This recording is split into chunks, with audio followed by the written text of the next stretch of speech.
Welcome to Operation Market Garden. The commanders have done their duty and formulated multiple plans.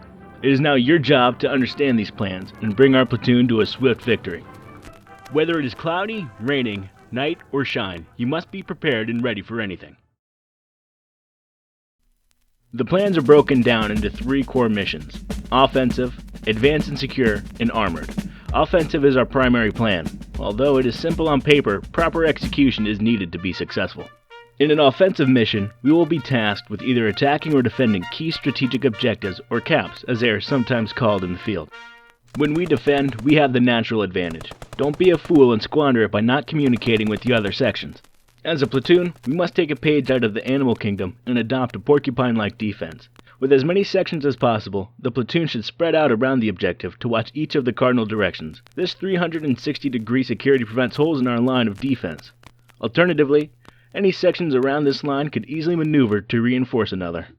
If able, an additional section, preferably armor, could circle around the objective as a bee does around the hive to protect the honey. Their job would be to intercept the enemy and fight them off the point. This buys the rest of the platoon time and relieves pressure from the enemy's actual objective. And if all else fails, we can perform a tactical retreat and try again. Although we have a few minutes to assemble before the enemy will be able to take the next objective, they may send scouting parties to probe for weaknesses.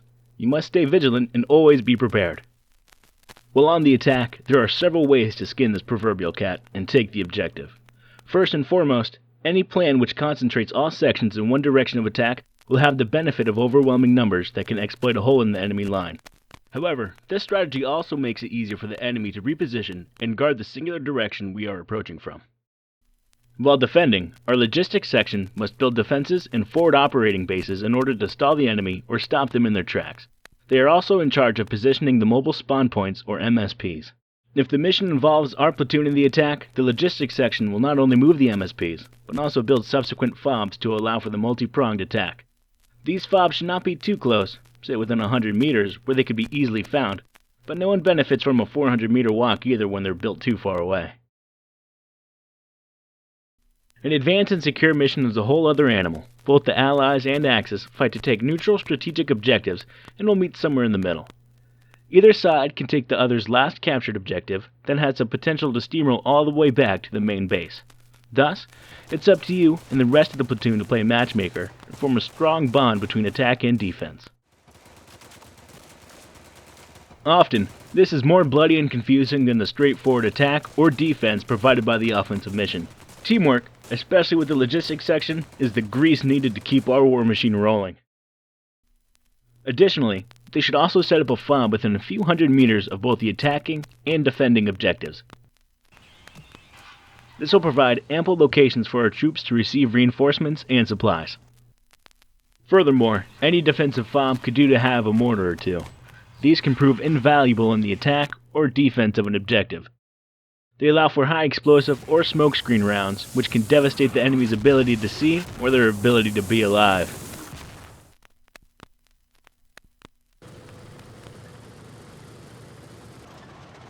New technology calls for novel missions and fresh ideas. In order to beat the enemy in firepower and speed, it is sometimes necessary to orchestrate an armored mission. In these missions, the armored division acts solo with no infantry support. Fear not, as any good armored commander will still make use of our guardian angels up above.